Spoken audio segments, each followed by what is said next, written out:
We're sitting here at the WSU Spokane campus. As architects, to be able to help design like the nursing school and transforming this space from what used to be literally contaminated soils on an old rail yard to what you're seeing here right now.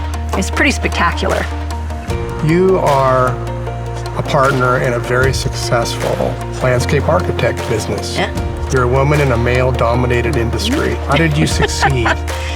Tenacity. I remember the first time I stepped out on a construction site, and I had my hard hat on and my steel-toed boots and my drawings under my arm, and I got out of my car and I started walking through the site, and it just fell silent. And I could hear the whispers as I walked through the site. Who is she? What does she know? But you prove yourself. I try with every project and every client that I work with to bring integrity and honesty and passion to what it is that I do.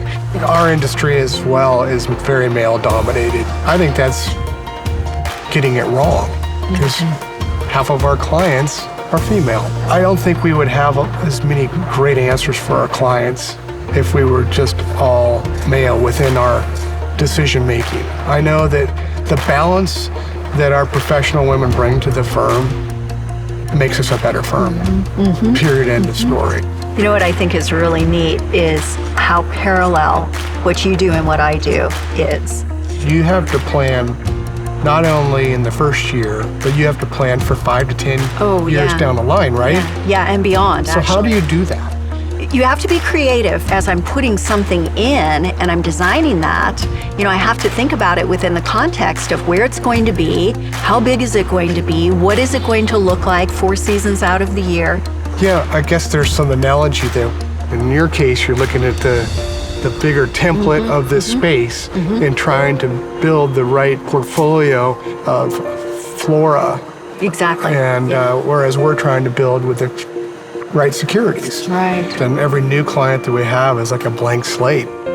We don't try to fit them into a certain mold. So there is an element of creativity. People wouldn't think that in finance. Creativity, finance, it's part of our process to understand the uniqueness of each and every client. And I think that we find that to be part of the joy of coming to work every day.